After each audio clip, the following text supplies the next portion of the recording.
Alright, put your thinking caps on, I've got a question for you. So take a good look at this picture of an aircraft from World War II. So all the red dots on this aircraft indicate the bullet shots of all the aircraft that the US Air Force owned. So Abraham Wald, who was a mathematician and a statistician, was appointed for the task. Him and his team were supposed to reinforce these aircrafts with armor. So basically they had to plot all the bullet basically where the aircraft was getting hit and had to reinforce those areas with armor. So your question is, if you were on his team, where would you reinforce the armor on the aircraft? You've got to account for the fact that you can only put limited amount of armor on an aircraft because extra weight could weigh it down, slow it down, things of that sort. It's an aircraft, it's built for dogfights. You can only afford to put so much armor on the aircraft. So again, if you were on his team, where would you put it? Alright, got your answer? Keep that in mind. We'll move on to another question. Now let's go back to World War I. You are in charge of helmet supply to battalions, right? And you go through the logs and you realize that, hey, this battalion doesn't have enough helmets. I need to supply them with the new batch that has just arrived. So all the battalions that need extra helmet inventory, you basically send out all these new batches of helmets that are coming in. But in about like a couple of days or so, you start getting complaints from battalion leaders. They are complaining about how as soon as the helmets arrived, the number of injured men shot through the roof. Like a lot of men were coming to the infirmary and a lot of them were injured, like critically injured. So what was wrong with the helmets? Could they be defective products? Was there something wrong with the helmets? Were they responsible for the damage? So let's say you were put in charge of solving this problem. What do you think was the reason for the high injury rates? Like, do you think that the helmets were in fact damaged or was it something else? If you haven't answered, hold the thought, we'll come back to it one more time. So these two cases that I presented to you are classic examples of survivorship bias. A bias that's so easily overlooked that it exists in almost every level of society. The survivorship bias is responsible for just blind optimism in almost all levels of society. So what is survivorship bias? So survivorship bias occurs when we have a skewed look of a data set by concentrating on things or people that survived. So the things that do not survive through whatever sifting process they've gone through, they lack visibility. They're overlooked because they didn't come back to be data sets. So I spoke about how survivorship bias causes blind optimism, right? Let me give you an example of that. Our society is so focused on outliers and outperformers that we completely fail to account for how many failures there are. For every one success story, there's probably tens of thousands of failures. So survivorship bias in a nutshell is basically the concentration or the focus on things that did survive, on things that did outperform, the outliers, and a lack of accountability for things that did not survive, things that failed. So let's go back to the first question. So the military knew that reinforcing the aircrafts with armor would help, right? So their best bet was to see all the data sets of the planes that were hit, wherever they were hit, and reinforcing those planes with armor. So places that were hit the most would obviously get the armor, right? I mean, that's pretty straightforward. But Abraham Wald realized that they had fallen prey to survivorship bias. Abraham Wald and his team found suspiciously low accounts of aircrafts that had taken damage to, say, critical areas such as the two main engines, the rotors, the wing tail, the cockpit, for example. Like, they realized that almost no planes came back where these areas were damaged. Like, almost no planes had no damage to these areas. The analysis of military personnel of reinforcing areas that took most damage was actually counterintuitive. They were missing a very valuable part of the picture. So the planes that were shot in these critical areas just never made it back to the base to be a statistic. And it's so counterintuitive because when you first look at the picture, your first instinct is to cover the places that are most damaged with armor. But those are exactly the places where you can be shot and the plane can still function. The plane can still fly and come back to the hangar. Those were the exact areas that didn't need reinforcing. And the second example works exactly the same. We again fall prey to survivorship bias. The reason why so many men were getting injured is because the helmets were doing exactly what they were supposed to be doing. A man on the field with no helmet would be shot in his head or injured on his head and instantly die. He would take a bullet to his head and he'd be dead. But if the helmets did their job, they would obviously let's say they get shot in their heads.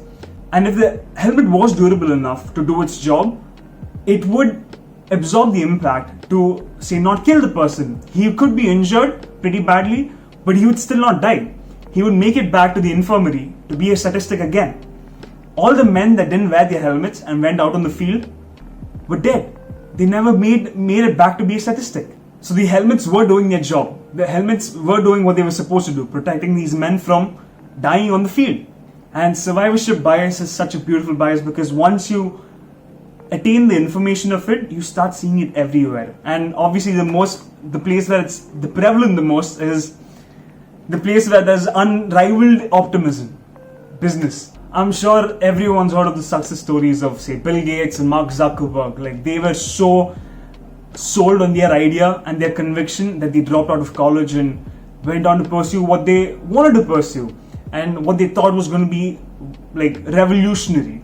And obviously, all we hear is how their conviction was rewarded. Mark Zuckerberg became the youngest living billionaire, and Bill Gates went on to be the richest man on the planet. And obviously, it's easy to get caught in the appeal of these stories, right?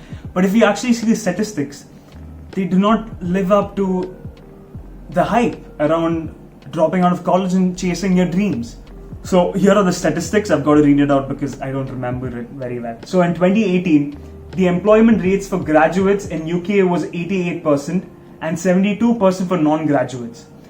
The median annual salary for a graduate was £34,000, so 43,000 US dollars, and 24,000 pounds for a non-graduate, so that's about 30,000 US dollars.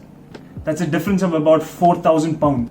And obviously, being in a university and graduating a university again doesn't account for the whole picture, but it accounts for a better picture where we only look at people that dropped out and succeeded or had their convictions rewarded. And we can say with certainty that for every one Mark Zuckerberg, I'm pretty sure there were hundreds and thousands of people that did the exact same thing that he did but failed. And how many did we hear of? None. And obviously, society focuses on these outliers. We are constantly bombarded with stories of underdogs and of these outliers, such as Mark Zuckerberg, Bill Gates, and Neeraj Chopra recently. But we haven't heard of every Indian Olympian that's failed, right? So, obviously, in this channel's old fashion, how do you beat survivorship bias? And there are two approaches. One is a daily decision-making approach, and another one is a bit more technical. It's numbers, like if you need like precise numbers, that's what you would opt for. But I'm pretty sure no one's coming to like a 21-year-old YouTuber to like seek thinking tools for like deriving precise numbers. So I'm guessing I'll focus on the first one. I'll do what I do best. So number one, do what Abraham Wald did. Exactly what he did. Don't just account for the things you see, account for the things that you do not see. So when you consider, say, a certain scenario or situation, consider all the things that started on the same path but didn't make it. So let's say you want to be a teacher, right? Do not talk to people that enjoy their jobs and are being paid well. Go and talk to people that also failed, that dropped out of their teaching job. So get an opinion from both the sides. Get an opinion from both extremes and the middle ground as well. That's where you'll find your middle ground mostly. You generally have to course correct and see what works for you the best. And that obviously doesn't come from asking someone else, but it comes from your own decision and judgment. So, and obviously considering survivorship bias when presented with like examples of success is difficult, without a doubt. It is so hard to just not instinctively assume that that's the base rate, but rather to like pause and reflect and consider all the people all the things that failed. You've got to account for all the odds. If you're just looking at survivors and things that succeeded, I'm sorry to break it to you, but you have a real big blind spot. And moving on to number two, consider the base rate. So you may be asking, what does that mean? We are not all statisticians. We do not know what that means. I completely understand. So base rate is a technical term for accounting for all the things that started. Doesn't matter if it failed or succeeded. So let me give you an example. let's say you're playing a game of roulette. So statistically, you have a probable chance of winning 1 out of 38 games. So that's about 2.6% or so.